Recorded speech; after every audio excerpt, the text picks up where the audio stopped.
Vamos a ver Marcos capítulo 7, capítulo 8 y 9. Bueno, ya veremos, según vaya la cosa. Pero vamos a ir viendo detalles de la palabra de Dios. Amén. Aquí en el capítulo 7 de Marcos empezamos directamente y dice: lo que contamina al hombre. Ese es el título. Y aquí he leído yo otro título que lo he puesto: cuando chocan la tradición humana y la ley de Dios. Cuando choca la tradición humana con la ley de Dios. Aquí en este capítulo los fariseos criticaron a los discípulos de Jesús. Los criticaron porque habían comido sin lavarse las manos.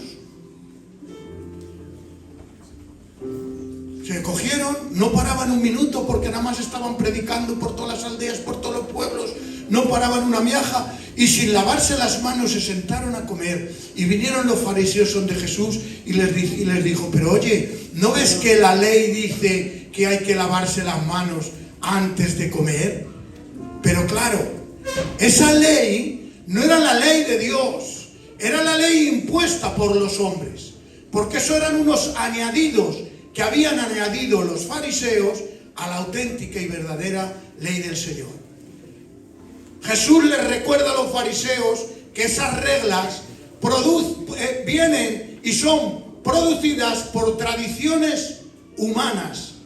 Amén. La tradición de los ancianos que había en Israel son un conjunto de interpretaciones tradicionales que los rabinos sacaban de la propia ley, de la propia Biblia que tienen los judíos, del Pentateuco y de los profetas, y para ellos tenían tanta autoridad como la ley misma.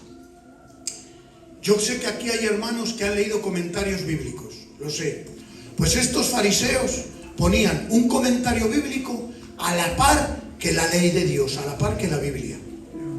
Cuando un comentario bíblico simplemente es una interpretación de un hombre de Dios que ha tenido una interpretación que el Espíritu Santo le ha iluminado y ha dicho: bueno, pues este pasaje puede significar esto y esto.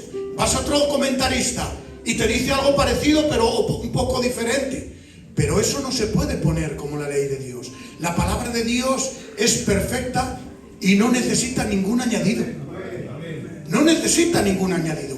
Y los fariseos añadieron 613 leyes. Ahora dime las leyes. De cómo comer, de cómo vestir, de cómo orar en voz alta. Pero si eso a Dios, de lo que comemos y de lo que hacemos, que a Dios lo que le interesa es que cumplamos y lo obedezcamos en el corazón la palabra que tenemos escrita. Los añadidos pueden servir, si el comentarista bíblico es fehaciente, para darnos un poco de información, pero todo lo tenemos aquí en la palabra de Dios. El camino, la verdad, la vida, aquí está, en la palabra. Lo demás son añadidos. Y ellos se quejaban: no se lavan las manos. Ah, muy bien. Así que Jesús cogió y les criticaba abiertamente, les reñía en público a los fariseos por intentar mandar mandamientos de hombres, obligar a la gente a cumplirlos. ¿Qué es lo que hacían los fariseos?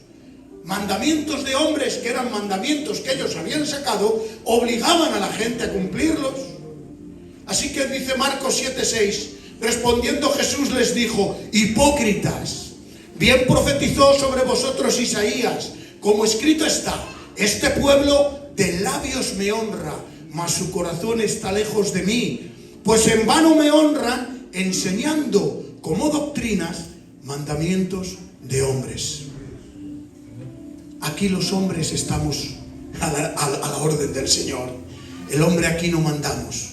Tiene que ser el Padre bendito, mediante su Espíritu, por medio de su palabra, el que sea el que nos dirija, el que nos corrija, el que nos hable.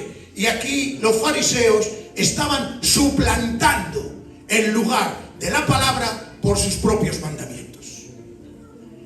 Tanta ley imponían que se daban tono y se jactaban los fariseos: tenemos 613 leyes que hemos añadido. Estas leyes, se daban tono por ellas. Y les dicen en Lucas, el propio Jesús: ay de vosotros, fariseos, que diezmáis la menta, la ruda y toda hortaliza, pero pasáis por alto la justicia y el amor de Dios. Esto os era necesario sin dejar de aquello. ¿Saben qué le estaba diciendo Jesús a los fariseos? Cumplís vuestra ley al dedillo, cumplís hasta lo último, lo más pequeñito. Todas estas especias las medían y las diezmaban para el Señor, que eran granitos pequeños de especias, hasta eso. Pero sí, queréis cumplir la ley, pero habéis pasado por alto. ¿Qué habéis pasado por alto? El amor de Dios y la justicia que hay en la ley. Porque la palabra del Señor tiene amor y justicia. Está regada de amor. ¿Qué es lo que hicieron los fariseos? Los fariseos vieron que había unos mandamientos, leyes sociales, en el Levítico, en Deuteronomio, leyes para cómo convivir, los 10 mandamientos, y ellos pensaron en su corazón. Dijeron: bueno, el camino, si mide 1 metro de ancho, vamos a hacerlo medio metro, más estrecho. ¿Para qué? Para que si alguien se sale de lo que Dios manda, todavía de lo que nosotros mandamos, nosotros lo vamos a estrechar más. Si alguien se sale de lo que nosotros mandamos, todavía está en el camino del Señor. Ajustaron tanto a la gente que hicieron mandamientos que no podía cumplir nadie. Ni ellos mismos los podían cumplir. Pero que se olvidaron del amor. La palabra tiene amor. Porque en la palabra de Dios vemos al Dios amoroso, al Dios bondadoso, al Dios misericordioso. Y ellos se olvidaron de eso. A tal modo y a tal manera que habían perdido la esencia que tenía la ley. Y quisiera enfocarlo de una manera para que lo entiendan mejor, como lo enfocó nuestro hermano Raulón, contando esto que voy a contar ahora, para que vean qué es lo que hicieron los fariseos. Perdieron el amor de la ley. Un padre tiene a un hijo mozo, y este niño mozo se ha sacado el carnet, tiene el carnet recién sacado. Se ha puesto la L de loco detrás, se ha comprado una C15 roja, se ha puesto una L de loco atrás, y le coge su padre: mira, niño, lo que te digo, vas a coger el coche. No se te ocurra montar a nadie en el coche. No se te ocurra montar a nadie en el coche. Esto es lo que su padre le manda. No, pero es que no montes a nadie en el coche. Cógete el coche, te das una vueltina y te vienes. No montes a nadie, que la mangáis. Vale, padre. Ha cogido el niño el coche, ha salido, ha dado una vuelta, sale chuceando, jarreando. Y en esas que sale jarreando, ha visto a su madre que sale del Mercadona con 4 o 5 bolsas en las manos, de leche, de botellas de agua. Todo. Y ahora ve a su madre y le hace su madre: mi hijo, vistos, niño, para, jarreando. Y hace el niño: chiao, y se marcha. Y se ha ido para su casa el niño. Ahora dice que llega su madre a casa empapada, chorreada. Entra a casa. Dice que las manos las tenía más que guantes de boxeo, de las bolsicas, los dedos hinchados. Y fue a matar a su hijo. Pero niño, ¿pero no me has visto allí parada? Sí. ¿Pero y por qué no has parado? ¿Pero por qué no recoges a tu madre? Porque me ha dicho que no recoja a nadie. Y el niño, ¿qué es lo que hizo? Llevó a rajatabla la ley, pero se olvidó que dentro del mandato, que el mandato le habían mandado, hay el amor y la misericordia. No montes a gente extraña, pero si ves a alguien de la familia, ayúdale. Pues esto hicieron los fariseos. Los fariseos ajustaron tanto la ley que se olvidaron del amor y no ayudaban ni al pobre, ni a la viuda, ni ayudaban al necesitado. Nada más hacían que castigarles con leyes y con leyes. Y resulta que la ley nos enseña amor, misericordia. Que sí, que hay que cumplir la ley, pero mejor que cumplir la ley, ayuda a tu hermano. Sí, que hay que cumplir con las reglas, pero mejor que cumplir las reglas, tiende la mano a tu hermano, porque ese es el verdadero evangelio. Y así estos hombres, hermanos, lo estaban haciendo. Y ya Jesús les tiene que decir, en Marcos En Mateo 15:11 les dice, no lo que entra en la boca, porque decían que habían comido comida sin lavarse las manos. Dice, no es lo que entra en la boca lo que contamina al hombre, lo que sale de la boca es lo que contamina al hombre. O sea, no es lo que nos entra de fuera, sino lo que nos sale de aquí. Eso es lo malo. Lo malo es lo que tenemos aquí dentro, que de dentro no salen cosas buenas. Amén. Dice la palabra del Señor, pero de la boca, lo que sale de la boca sale del corazón.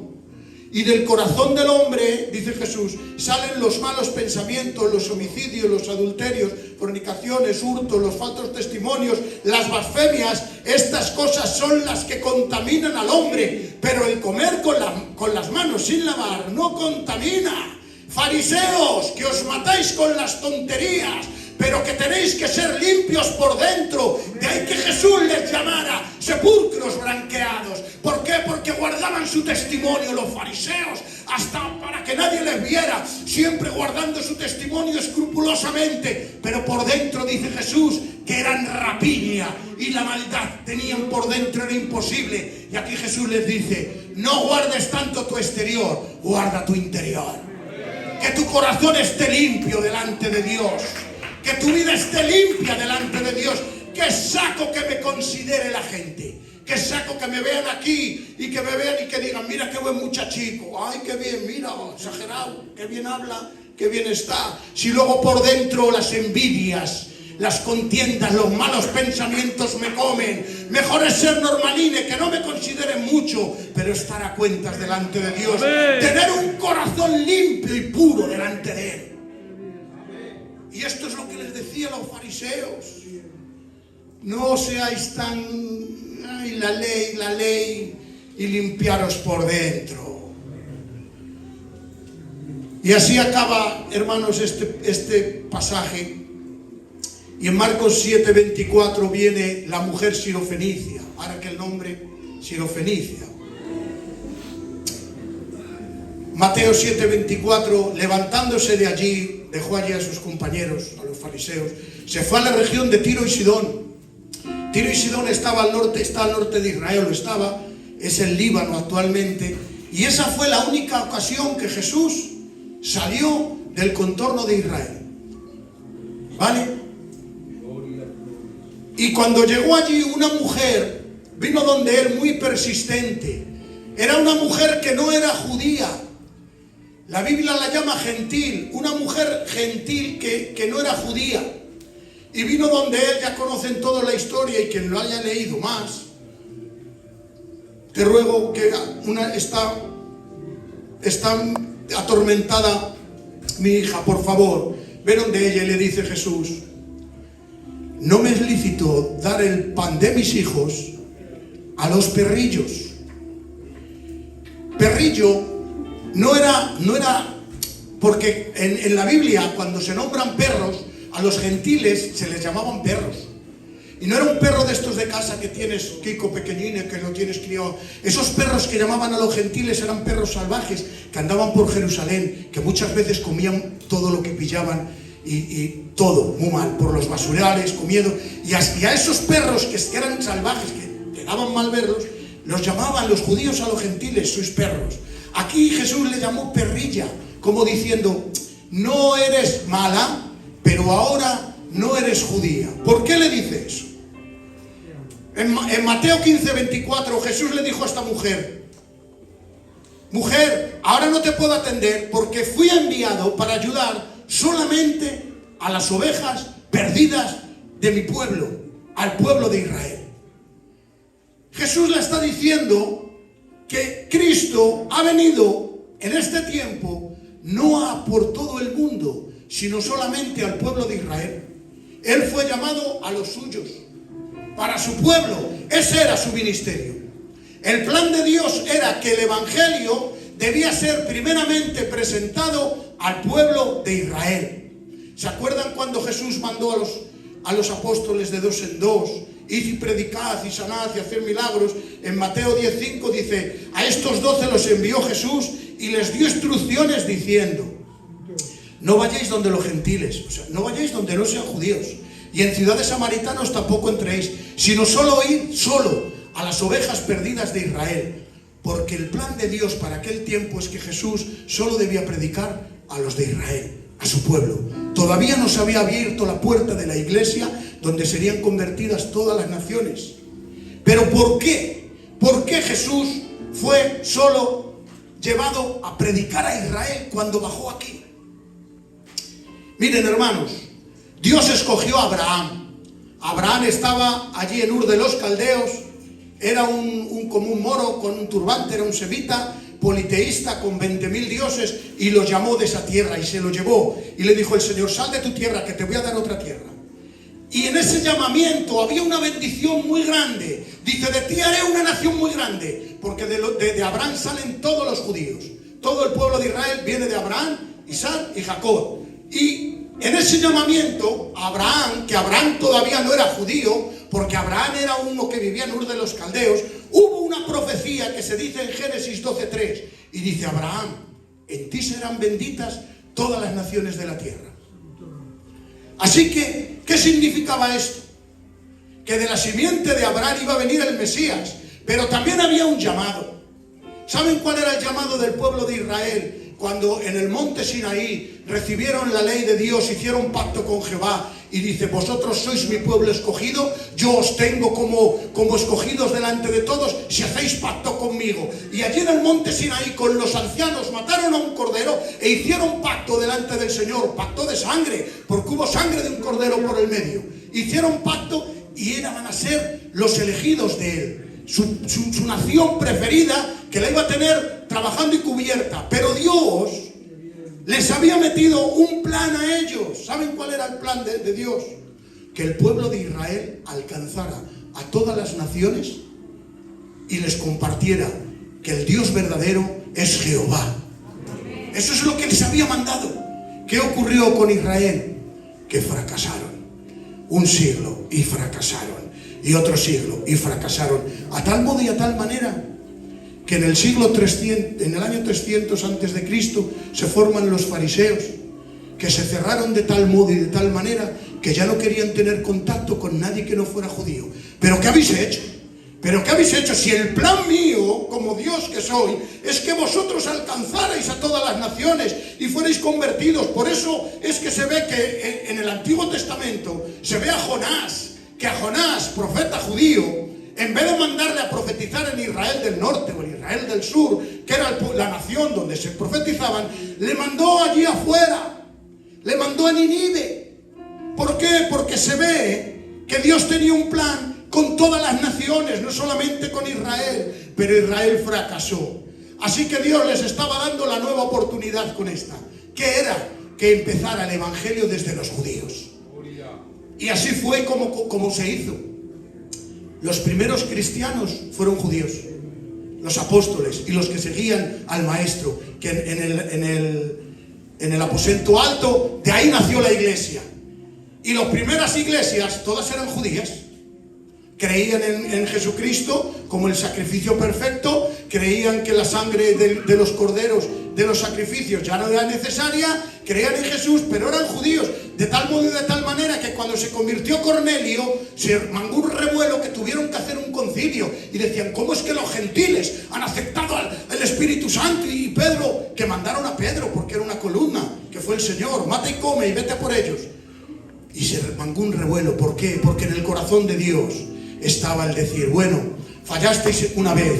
¿Por qué? ¿Por qué fracasasteis? Porque la ley no alcanzaba para nada. Pero una vez que vino Jesucristo y formó un grupo de judíos que venían investidos por el Espíritu Santo, un pequeño grupo, esa semilla de mostaza pequeñita, Ramón, que se siembra, así es el reino, como esa semilla de mostaza, pero que trae fruto, que es el árbol más grande por medio del Espíritu Santo. Ese grupo de judíos llegó a alcanzar a tal modo y a tal manera que aquí está la iglesia de Jesucristo.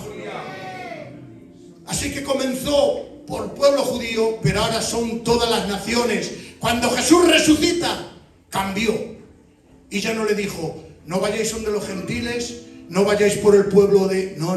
Ahora le dijo: ir a todos los sitios, ir a Samaria, a Judea, y dice: y por toda la tierra predicad el evangelio. Porque el Señor lo que ha querido siempre es que el evangelio llegue a toda criatura. Amén. Así que seguimos más adelante, Marcos 8:11. Los fariseos, otra vez los fariseos, detrás de Jesús a darle mala vuelta. Los fariseos exigen una señal. Cuando los fariseos volvieron a buscar pruebas de que Jesús era el Cristo, los fariseos fueron reprendidos por él. Jesús llevaba más de 2 años en este tiempo. Había hecho 20.000 milagros. Había alimentado a 4.000. Había alimentado a 5.000. Había hecho sanaciones. Y todavía los fariseos venían donde él y le decían: a ver, muéstranos una señal de que eres el Hijo de Dios.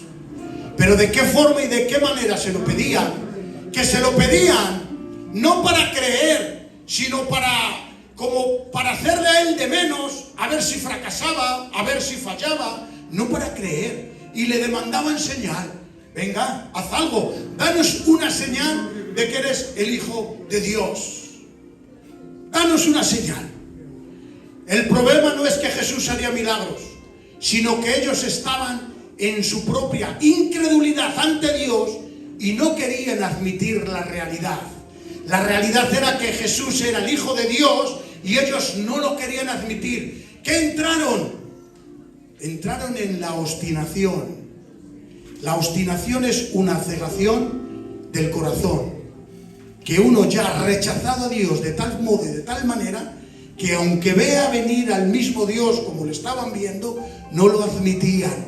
Estaban obstinados y cegados, pero nada más iban donde él a meter la pata, a ver si es verdad que eres, a ver si es verdad.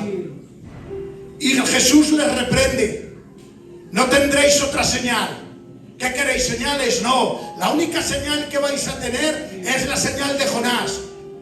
Que como lo mismo que estuvo Jonás 3 días en el vientre del pez, el Hijo del Hombre, él mismo decía, estará 3 días bajo la tierra. ¿Qué les estaba revelando? Que no entendían que Jesús iba a morir por la humanidad, iba a estar 3 días muerto y al tercer día iba a resucitar. Y esa sería la señal que Jesucristo es el Hijo de Dios. Y una vez que les dijo esto a los fariseos, Jesús se va donde sus discípulos y les da un consejo. Tened cuidado con la levadura de los fariseos. Tened mucho cuidado con la levadura. Claro, ¿qué es la levadura de los fariseos? No es que compraran pan en un sitio especial y tenían un... No. La levadura de los fariseos es porque la palabra de Dios y el mismo Cristo decía: un poquito de levadura leuda toda la masa. Un poquito de levadura hincha un pan. Un poquito. Y la levadura de los fariseos era eso. Que era un poquito de levadura, pero que inflamaba todo. ¿Qué era la levadura de los fariseos? Las enseñanzas erróneas, las falsas doctrinas que estaban imponiendo a la gente, que las equivocaba y las confundía. Y esas falsas doctrinas hacía que un poquito de esa falsa doctrina te haría equivocarte y te haría perderte en el camino. Y por eso le dice: cuidaros de sus doctrinas, de lo que hablan, que no son buenas. ¿Por qué habla de levadura? Yo creo que ustedes saben lo que es la levadura, ¿verdad? Esos sobres que echamos del polvillo, ¿no? Bueno, pues hace 50, 60 o 70 años no existía eso. Hoy le siguen llamando. La levadura es la masa madre. La masa madre se hace con un poco de agua y un poco de harina. ¿Qué pasa? Que hay que dejarla fermentar. Y cuando se fermenta, eso, cogiendo un poquito de esa masa madre, se pone en una grande masa de harina con agua y se inflama el pan. Pero eso ha tenido que fermentar. Literalmente, se ha pasado un poquito. Está un poquito, digamos, podrido. Porque eso es lo que crea las bacterias beneficiosas para que se forme la levadura. Está un poquito pasada, un poquito podrida. Y ese poco podrido lo metes en la masa buena y se hincha. ¿Qué ocurre? Que para nosotros dice, bueno, pues el pan hinchado no pasa nada. Pero Dios no quería que se hinchara el pan. Porque lo que está diciendo es que ese poco de enseñanzas erróneas hace que tú por dentro te corrompas. Hace por dentro que no llegues a ningún sitio. Hace por dentro que te haga mal. Por eso, cuidado con las falsas doctrinas, les estaba diciendo. Cuidado, porque una pequeña desviación de una falsa doctrina hace que te lleve a una equivocación grande. Y hoy en día, gracias a Dios, aquí no tenemos muchos problemas. Pero hay un grande problema con los calvinistas, que creen que hagas lo que hagas vas a ser salvo porque estás elegido por Dios. Hay un gran problema con los judaizantes. Gitanicos que llevan 30 años convertidos al Señor se están pasando al judaísmo, están renegando de Cristo y de su sangre y dicen que cumpliendo la ley se van a ir al cielo. Un poquito de levadura, un poquito de doctrina falsa te hace errarte, pero gracias a Dios nosotros tenemos la doctrina perfecta, tenemos su santa palabra, de la cual no nos movemos ni un centímetro. Amén. Su palabra.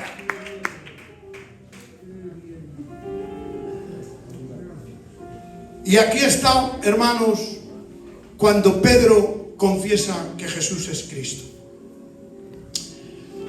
Cuando dice que es el Cristo, le está diciendo que es el Mesías profetizado hace más de 700 años que iba a venir. Dice, viniendo Jesús a la región de Cesarea de Filipo, preguntó a sus discípulos diciendo, ¿quién dicen los hombres que es el Hijo del Hombre? El Hijo del Hombre significaba él. Ellos dijeron, unos Juan el Bautista, otros Elías, otros Jeremías o alguno de los profetas. O sea, el pueblo que le estaba viendo haciendo milagros, con un mensaje que rompía todos los esquemas, con una autoridad que nunca habían visto, decían que podía ser Elías. ¿Por qué Elías? Porque fue llevado en un carro de fuego. Jeremías, pues no lo sé, porque Jeremías fue enterrado.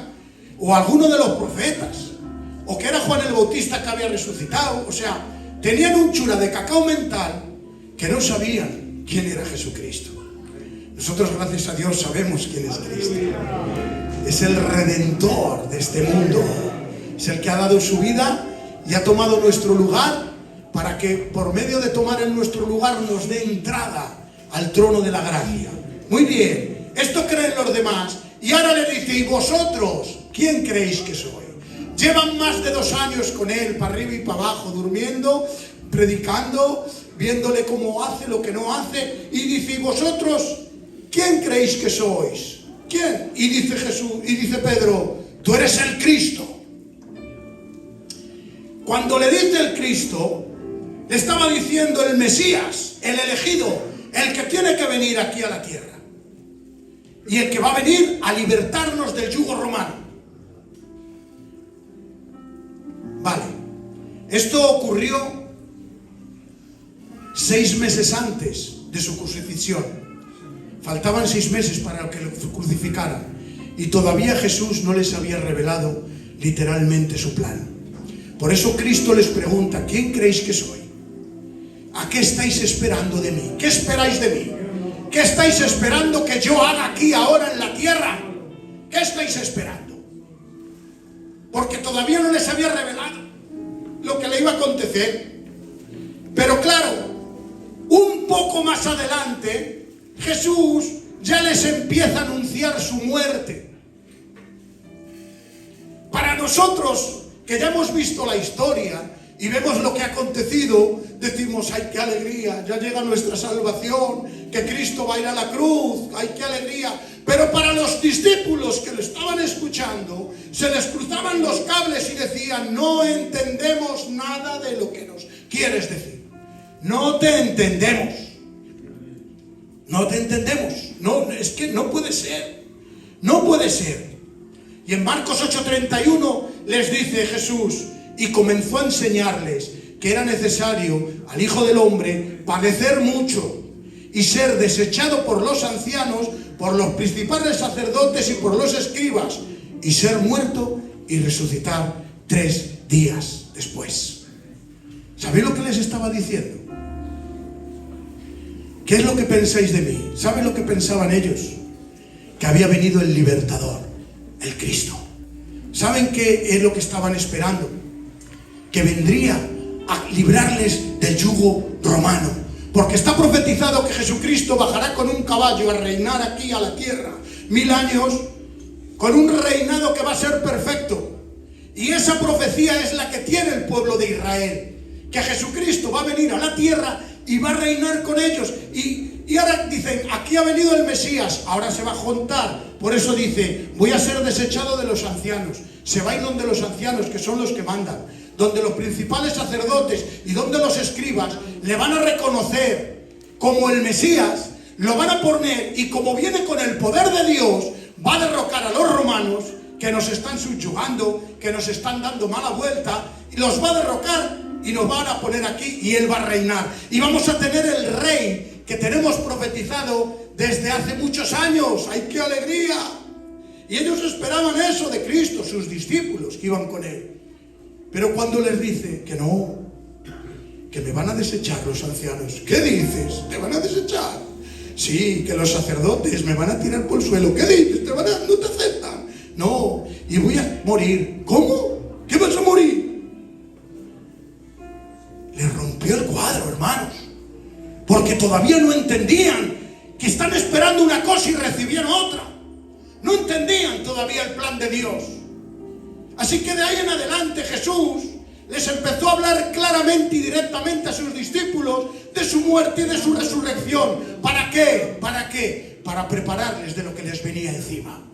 No les venía encima la victoria, el decir estoy con el Mesías y ahora como el Señor va a estar con nosotros, nos van a poner en cargos prominentes porque somos sus discípulos, y cuando Él empieza a reinar vamos a recibir uno la dirección de la economía, el otro en el reino. Por eso decía, Señor, cuando vengas en tu reino, es una pregunta que le hicieron dos hermanos, cuando vengas en tu reino no me puedes poner a mí a la derecha y a mi hermano a la izquierda, como diciendo, cuando vengas y empieces a reinar, porque sabemos que vas a reinar ahora, queremos que nos pongas uno a cada lado, para que... Y resulta que cuando Jesús les dice que va a ser desechado, que va a ser maltratado y que va a ser muerto, no entienden nada. Así que les dijo, debéis de empezar a prepararos para lo que os viene encima. Dice, sois como ovejas en medio de lobos. Si me persiguieron a mí, más os van a perseguir a vosotros. Ellos se hacían de cruces, pero Señor, ¿qué es esto?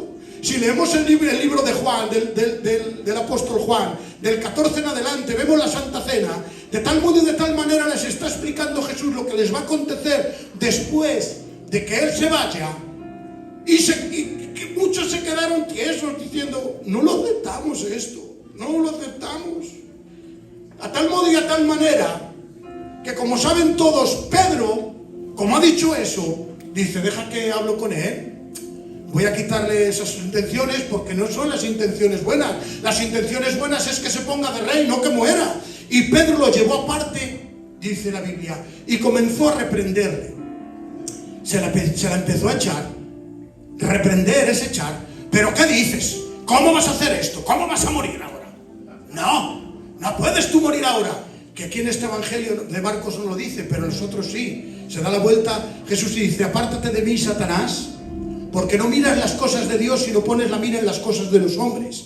Porque aquí el plan de Dios era que Jesús muriera, no que reinara. Y los apóstoles no lo aceptaban. Y Jesús le riñe, ¿cómo vas a hacer esto? Claro, en ese momento Pedro no estaba considerando los propósitos de Dios, sino sus deseos y sus sentimientos naturales. De ahí que muchas veces Dios esté tratando con nosotros y no creemos que las cosas van a salir de una manera. Y esto va a salir así porque yo lo estoy haciendo bien. Y ahora nos sale raro o nos sale torcido y decimos, ay Señor, pero si yo lo quería hacer así. Ya, pero tú déjame a mí a mi manera. Que mi manera es la buena. Que igual tú no entiendes ahora por donde lo estás pasando, pero el final va a ser de victoria si me dejas a mí. Y menos mal que Jesús no se fió de los apóstoles. Porque si llega a intentar como aquel que no se podía ser rey, no es el tiempo. Es el tiempo de morir. Es el tiempo de morir. Así que Cristo les revela, soy el siervo sufriente, soy el varón de dolores, experimentado en el quebranto, que está profetizando en el libro de Isaías. Y Jesús les reprende a todos y les dice, llamando a la gente y a sus discípulos les dijo: si alguno quiere venir en pos de mí, niéguese a sí mismo y tome mi cruz y sígame, porque todo el que quiera salvar su vida la perderá, y todo el que pierda su vida a causa de mí, del Evangelio, la salvará. Porque ¿qué aprovechará al hombre si ganara todo el mundo y perdiere su alma? ¿O qué recompensa dará al hombre por su alma? Les está diciendo: que no he venido aquí a ganar, que he venido a perder, que no he venido aquí a derrocar, que he venido a servir. Esto les estaba declarando, que no venía a ganar, que venía. ¿Qué ocurría con los discípulos? ¿Por qué el Señor los tenía que preparar? Porque los discípulos estaban preparados para recibir la gloria de ser seguidores del Mesías Rey. Eso lo quiere todo el mundo, ¿verdad? Soy un seguidor del Mesías que va a reinar. Pues eso, que ellos querían esa gloria, ¿vale? Pero no estaban preparados para recibir la persecución que iba a venir en sus vidas por ser seguidores de Cristo.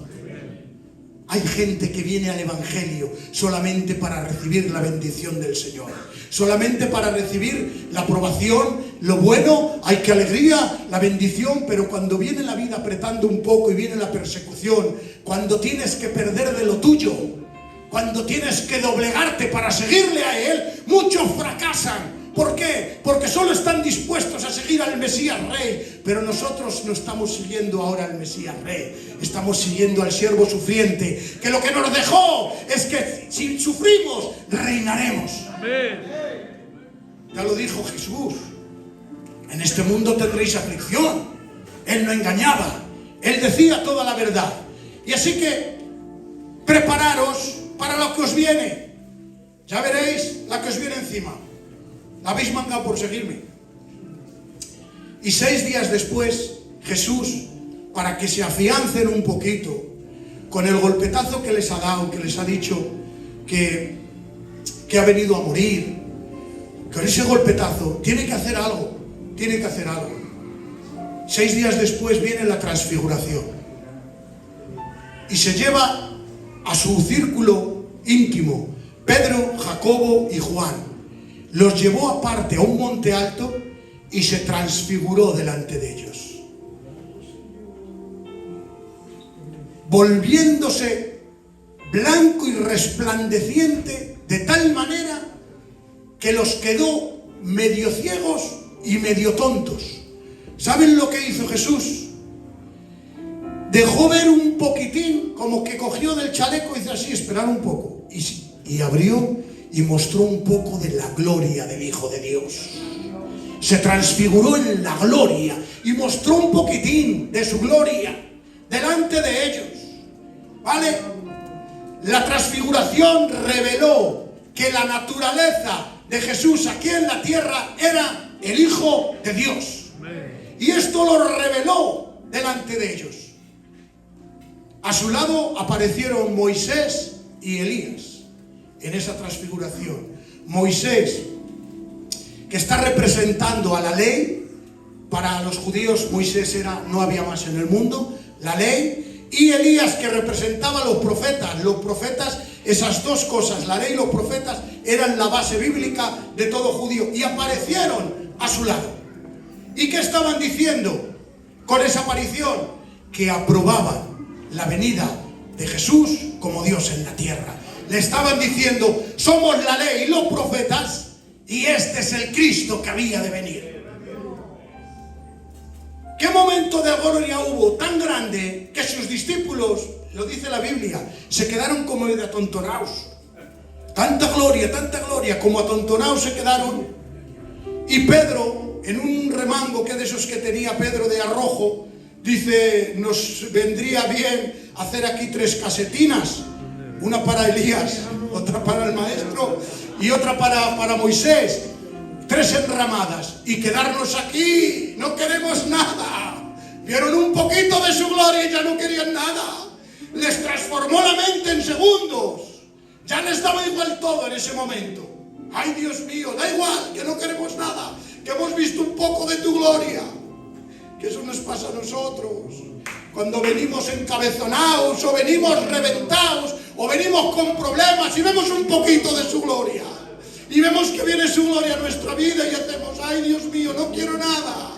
No quiero nada, Señor. No quiero nada. ¿Qué tendrá su presencia? ¿Qué tendrá su presencia, Dios mío? Fíjate cómo estaban, dice Marcos 9:6, que estaban espantados, aterrados, asustados, sobrecogidos. Y en ese momento de confusión, en ese momento que como que estaba todo como pie por aguja, como que no se sabía por dónde estaba, vino una nube, Marcos 9:7, vino una nube que les hizo sombra. Ahí yo te veo. Y desde la nube una voz que decía, este es mi Hijo amado, a él oíd. Se presentó el mismo Dios. Es que no valía el testimonio de Moisés y de Elías. Igual decían, bueno, ese testimonio no vale, pero cuando Dios sentencia, este es mi hijo, vino aprobando que él era el Hijo de Dios. Es que igual algunos dudarían y dirían, bueno, Elías y Moisés igual se han equivocado, pero cuando viene Dios y sentencia, este es mi Hijo amado, a él oíd. Otra vez vemos como el Dios Todopoderoso, igual que en el bautismo cuando subía del agua y salió la voz del cielo, aquí también el Padre, el Dios Padre públicamente le reconocía, este es mi Hijo. Y Jesús dijo a Pedro, Jacobo y Juan una cosa, no contéis nada de lo que habéis visto aquí, ¿vale? Vosotros sois mi círculo íntimo, me habéis visto cómo soy el Hijo de Dios, no contéis nada. ¿Por qué? Porque ahora todavía no estaban preparados. Todavía no estaban preparados. Y les dijo, cuando venga después que resucite, ya lo podéis contar. Y lo mantuvieron así en secreto. Así que Jesús sigue caminando, hermanos. Y según va caminando, Jesús sana a un muchacho con un espíritu inmundo. Un hombre informó a Cristo que sus discípulos habían sido incapaces de echar un demonio. Y vino un hombre con un niño endemoniado, cogieron los apóstoles, sal, y no salía. Pero sal, hombre, y no salía. Y ahora viene el hombre y le dice, maestro, tus discípulos no han podido hacer nada, ¿qué les pasa? Así que Cristo preguntó al hombre y le dijo, ¿tú tienes fe que yo pueda sanar a tu hijo? ¿Tú tienes fe? Y el padre del muchacho, con lágrimas en sus ojos, dijo, sí, yo creo. Pero luego agregó, ayuda a mi incredulidad. Ayúdame a creer. Lo que este hombre le estaba pidiendo era, Dios mío, creo, pero tengo poca fe, auméntame la fe. También los discípulos lo dijeron esto, Los propios discípulos en Lucas 17:5 dijeron los apóstoles al Señor, aumentanos la fe. Claro, aquí vamos a hacer un inciso. Hay dos tipos de fe, ¿vale? Porque creo que la mayoría saben que hay un don de fe dado por el Espíritu Santo, que es el don de fe. En 1 de Corintios 12:8 dice, porque a este le es dado por el Espíritu palabra de sabiduría, a otro palabra de ciencia, según el mismo Espíritu, a otro fe. O sea que hay un don que da el Espíritu Santo que es de fe. Pero ese don de fe que dice que da el Espíritu Santo es para las personas que están en medio de las adversidades, que su fe sea aumentada para que puedan pasar. Es para en medio de las adversidades recibir fe para seguir adelante. Por eso como al Señor le decimos, Señor, danos fuerzas, fortaléceme, Señor. Y en un momento dado, cuando Dios te fortalece, parece como que crees más. Parece como que estás creyendo mejor. Pues eso es lo que el Espíritu Santo te da. Una fe para que pases las adversidades. ¿Vale? Pero esta fe no es para creer en Dios. No es para creer en Él para salvación. No, es para las adversidades. La fe para salvación está en Romanos 10:17, que dice así: Así que la fe es por el oír, y el oír por la palabra de Dios. ¿Por qué sabemos que esta fe es para salvación? Porque el título de Romanos 10 dice, mensaje de salvación para todos. O sea que la fe que es por el oír, que viene por la palabra, es para salvación. Que un día o vinimos aquí a la iglesia y nos predicaron la palabra, o un hermano en la calle vino y te dijo 4 palabras dirigidas por el Espíritu Santo, y aquí en el corazón se forjó algo, cayó una semilla, y esa semilla empezó a dar fruto y empezaste a decir, es verdad, si lo que me ha dicho esta persona es verdad, si lo que he escuchado del siervo es verdad, y esa es la palabra que te hace creer para salvación.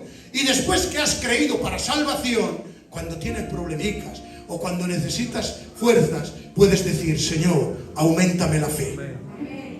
Así que esas dos partes son dos fes totalmente diferentes. Amén. Y voy a finalizar, hermanos, con lo último. Paso unas cuantas cosas.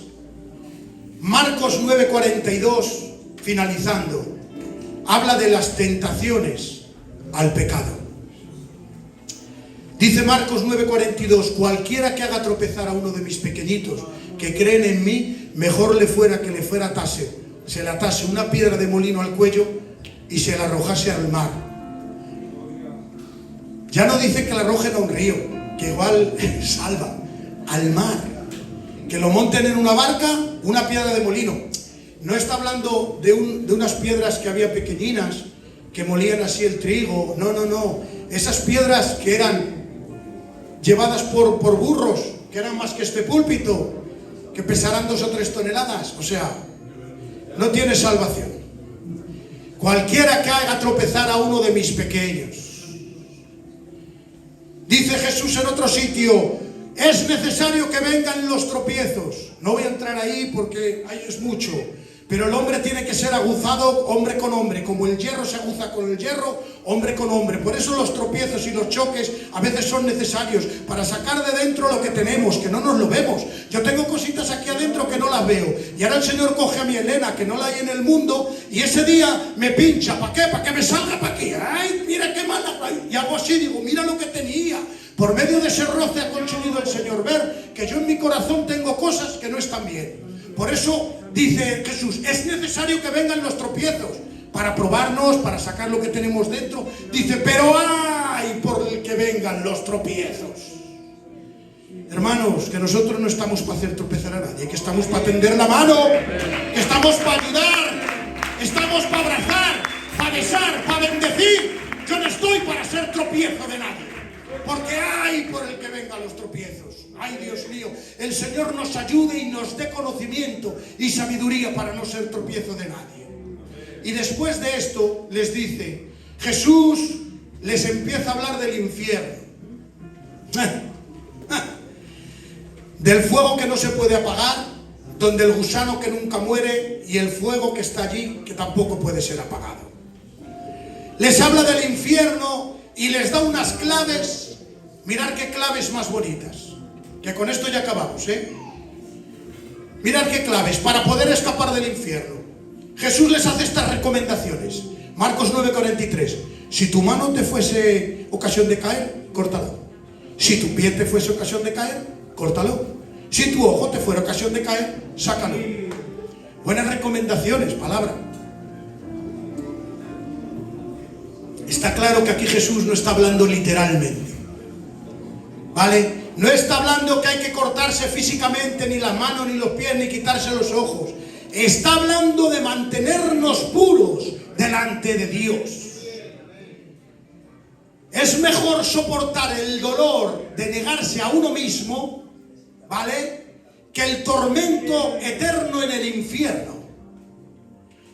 ¿Cuánto cuesta negarse?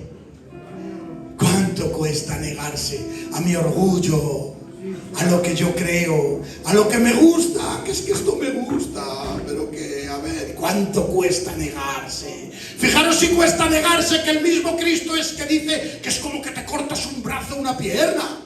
Que Jesús lo dice así, que es que negarse. Ay, Padre, por eso yo no he visto mayor milagro en la tierra que un corazón transformado, un corazón cambiado, un corazón liberado. No he visto mayor milagro de Jesús. No lo he visto.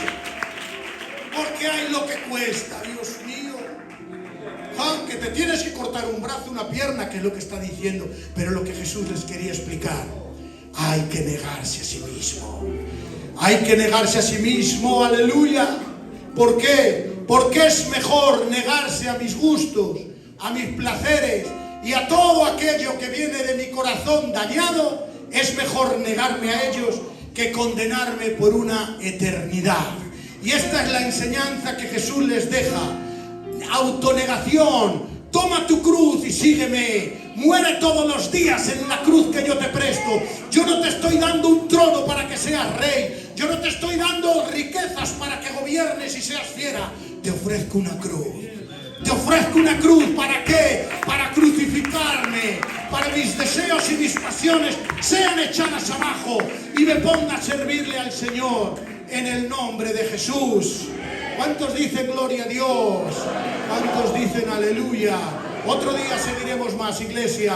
Un aplauso para el Señor, dáselo fuerte. Un aplauso a su palabra. Gracias por tu palabra. Gracias por tu palabra, Señor.